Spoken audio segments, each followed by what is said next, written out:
నాకు తెలిసి ఏ కంపెనీలో అయినా కానీ, ఏ పరిశ్రమలో అయినా కానీ, ఆ మాటకొస్తే ఎక్కడైనా కానీ, మీరు బ్యాంక్కి వెళ్ళినా ఎక్కడికి వెళ్ళినా మొత్తం పని చేసేవాడు 4 రకాలు ఉంటారు అని నాకు అనిపిస్తుంటుంది. ఒకటి, డల్గా ఉండే పనివాళ్ళు, అంటే ఎప్పుడు ఏడు మొహం పెట్టుకుని ఈ పని చేయాలా తప్పదా, నా బతికింతే, వాడు ఎప్పుడు ఏడు మొహమే, శాలరీ ఇచ్చే రోజు తప్ప. రెండో వాడు యాక్టివ్గా ఉండేవాళ్ళు. 3 డైనమిక్గా ఉండేవాళ్ళు. 4 ప్రోయాక్టివ్గా ఉండేవాళ్ళు.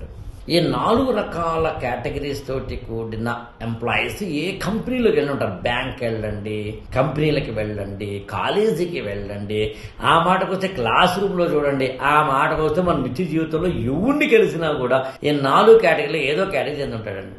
ఇళ్లలో వంట చేస్తూ ఉండే హోమ్ మేకర్లతో సహా కొంతమంది డల్గా వంట చేస్తారు, నా బతుకు బస్ స్టాండ్ అయిపోయింది తప్పదురా బాబు. కొంతమంది చాలా యాక్టివ్గా చేస్తారు. ఇలా ఈ లక్షణాలు ఏంటో చెప్తాను మీకు.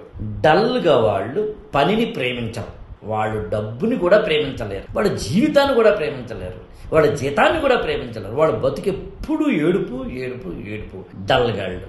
కానీ నీ కంపెనీలో వాళ్ళు ఉంటారు, నా కర్మకాయలు ఉంటారు అనుకోవాలి నువ్వు. రెండండి, డైనమిక్, చాలా వైబ్రెంట్గా పనిచేసేవాళ్ళు, అంటే వాళ్ళకి ఒక పని చెప్తే చక్క చక్క చక్కమని చేసుకెళ్తారు వాళ్ళు. 3, యాక్టివ్ వాళ్ళు. డైనమిక్కి డల్కి మధ్యలో ఉండేవాళ్ళు. చెప్పావు పని చేశాను, హాయిగా చేశాను, నవ్వుతూ చేశాను, నువ్వు ఇచ్చిన శాలరీ సరిపడా చేశాను, పని అయితే పూర్తయింది కదా, 6 అయిపోయింది, నేను వెళ్తాను సార్ అంటే. ఇన్యాక్టివ్ లేదా డల్గాళ్ళకి డైనమిక్కి మధ్యలో ఉండేవాళ్ళు యాక్టివ్. ఈ 3 కాకుండా ప్రోయాక్టివ్ అని ఒకటి ఉంటారు. పనిని మీద వేసుకుని, పనిని తీసుకుని, ఒక పని చెప్తే 2 పనులు చేసి, చూసి రమ్మంటే కాల్చి వచ్చి మరింత అందంగా తయారు చేసి, ఎలాగో చూసి రమ్మంటే కాల్చి వచ్చి అనేది వేరే ఒక షార్ట్ చెప్తాను, ఇక్కడ చెప్పడానికి టైం లేదు కాబట్టి. అంటే తన యొక్క పనిని ప్రేమిస్తూ 6ంటికి వెళ్ళవలసిన వాడు 8 వరకు అవసరమైతే పని చేసి, ఒక పనిని చెబితే చురుగ్గా చేసి, చురుగ్గా ఆలోచించి చేసేవాళ్ళు. కంపెనీ మేనేజర్ నువ్వైతే డల్లగాళ్ళని తిట్టకు, వాళ్ళ బతికంతే.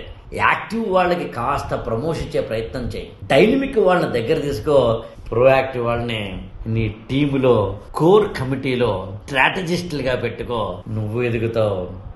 ప్రోయాక్టివ్ వాళ్ళతోటి మొత్తం నీ కంపెనీ ఎదుగుతుంది, సమాజం బాగుంటుంది. ఈ ఛానల్ని లైక్ చేయండి, షేర్ చేయండి, సబ్స్క్రైబ్ చేసుకోండి.